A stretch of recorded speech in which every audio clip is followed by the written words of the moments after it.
I had previously been in a 5-year relationship, an 8-year relationship, and then an on and off again, nearly 3-year relationship. Still lightly talking to the guy. And I am somebody, I enjoy being feminine. I love doting on men. He didn't really like that. And I don't know. I guess what's your advice? Because I think, eventually as I said, I'm working on myself right now. And eventually I would like to have that exclusive LTR. Not really worried about having kids at all. Marriage is not really a thing I'm worried about either. Just would like to have somebody that where we complement each other, like you say. I have read your book and I believe it to a T. I actually was telling men the other day that they should look it up. And so I just, I want to know how to be that feminine woman where I can be doting on a man and he doesn't feel, I don't know. I don't even know how he felt because he's a little bit of a black pill. How old are you? 35. And you were dating a black pill guy? Yeah. So he unfortunately had a horrific divorce. And I wanted to come into his world and into his frame and be that kind of woman who could be different from the rest.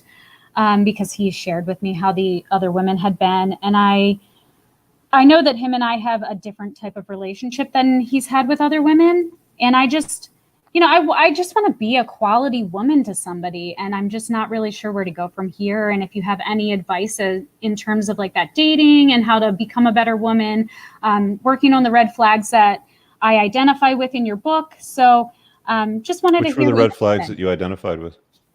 So unfortunately, and this is where I'm starting, to work on taking responsibility.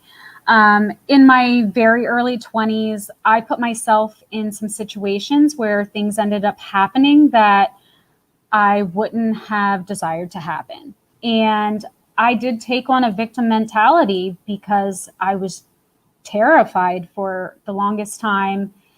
And so I'm now like, okay, I was responsible for putting myself in that situation. I shouldn't have done that.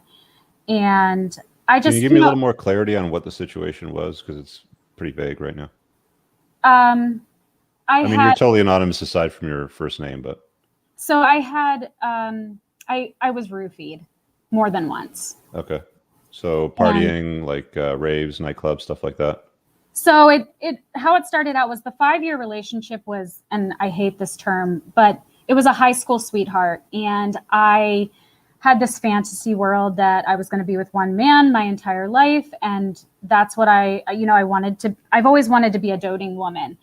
And when he wanted to end the relationship, I tried to fill a void by going out with friends and put myself in some, dangerous situations that I look back on and I'm ashamed about. But now the only thing I can do is move forward and try to become a better person.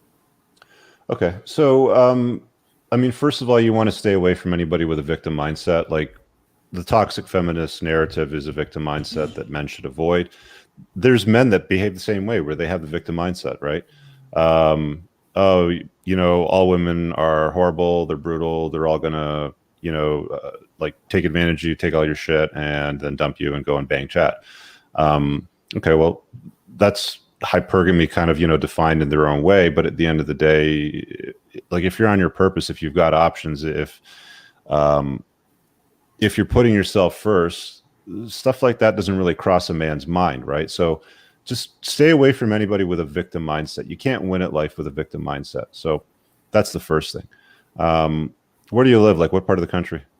So this is the downfall is I am actually very close to Washington, D.C.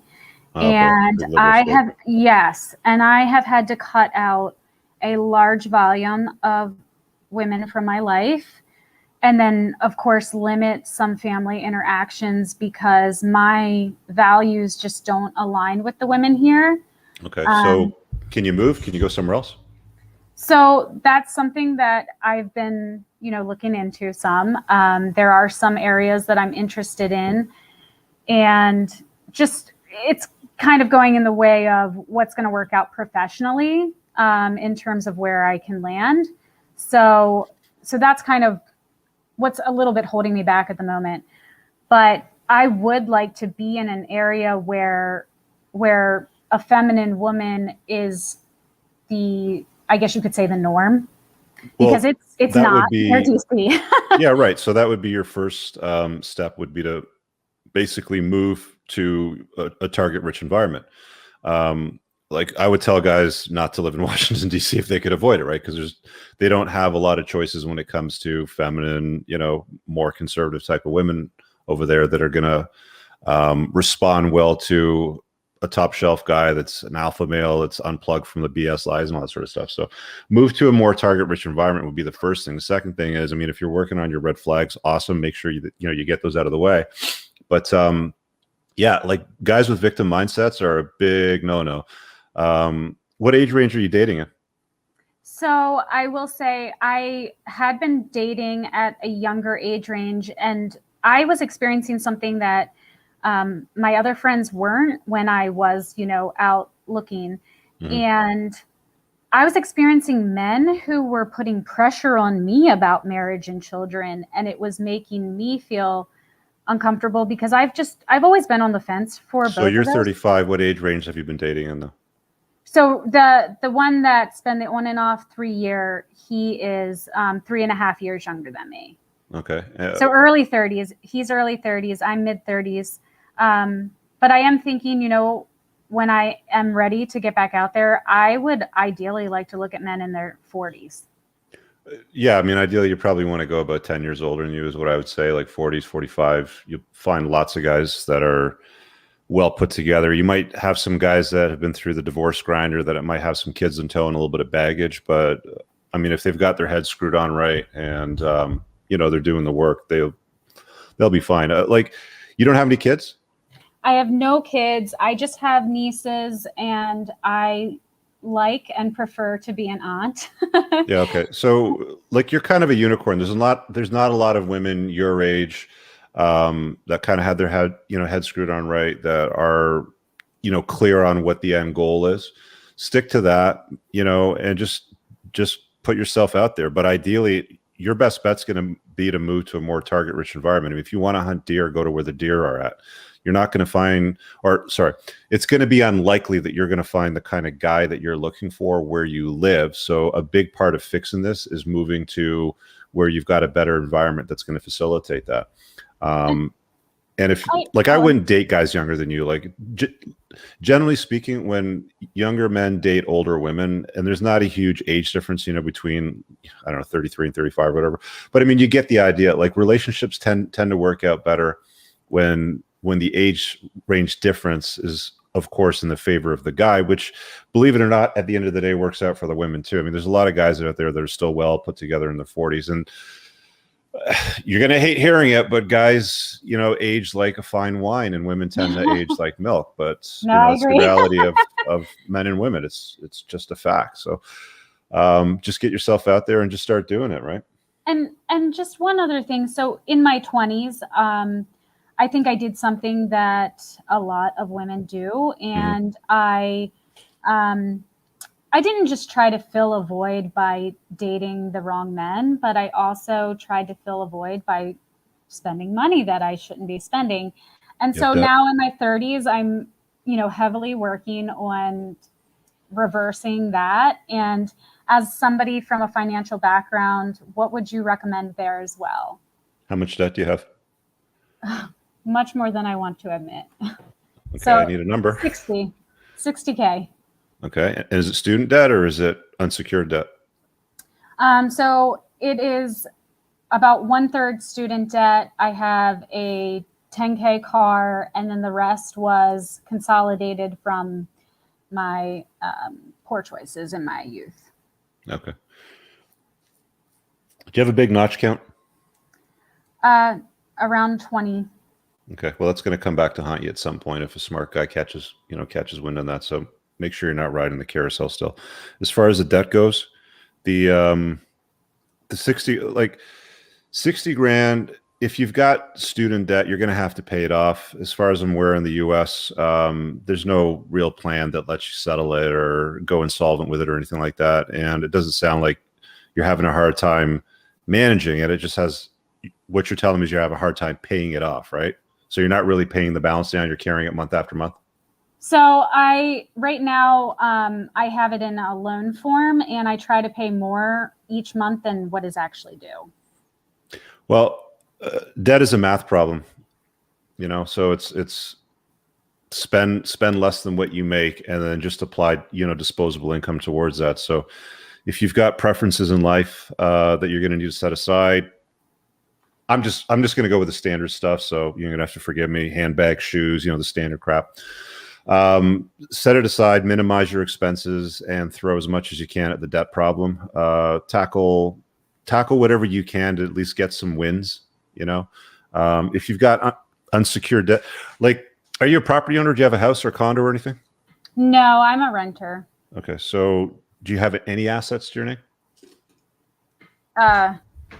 I would say no, because my car, I still owe one. So Okay, so your value kind of goes up and down, Elizabeth. It's like, doesn't have any kids in tow from prior marriages and a bunch of dudes. Kind of has a bit of a notch count and some debt, and nothing to her name. So, like, these are all things that guys are going to be paying attention to, right? So, of course, you know, fix what you can, forget about what you can't, and just move forward. The debt issue can be dealt with. You might want to talk to a buddy of mine runs a company in the US called freedomdebtrelief.com. It's big. They've been around for a long time. They basically do what my company does in Canada, but they're licensed and set up to work in the US, and they can settle unsecured debt quite quickly. They're fully legit. So you don't have to like worry about, is this a scam? It's legit. So see if that works for you. You can inquire with them, but the student debt you're going to have to take care of on your own. Maybe that'll speed things up for you. But I mean, by a certain age, guys, if you're going to date guys in their 40s, they're not really going to want to deal with debt issues or a lot of baggage, especially if they're properly put together, which is the kind of guy that you're looking for. So there's a few other things that you can work on in your court. Once you've got those out of the way or fix as best as you can, your value will look a little more attractive to men. But the most important thing for you is get the hell out of DC and go somewhere, you know, where the environment's more favorable to facilitate what it is that you're looking for, because your options are going to be pretty low where you're at. Yeah, and that's why I as I said, I'm not like looking to go out right now and meet people. I really just want to work on myself so that when I do feel ready for that, I want to bring the best version of me to a man. Right, but don't ignore that, like, your value, like your beauty, its expiration date gets closer and closer year after year. So if you're sitting out of the sexual marketplace for 5 years dealing with all this shit, in no time you're going to be 40. You're not going to be as attractive as you are today, right? So, you know, put yourself out there, but be selective with the time that you spend. No, I appreciate your feedback. Yeah, no, I appreciate it. I think that there's a lot of women out there who could actually use listening to your channel, and thank you so much for your time. You got it. Thanks. All right, take care. Okay, ciao. Bye.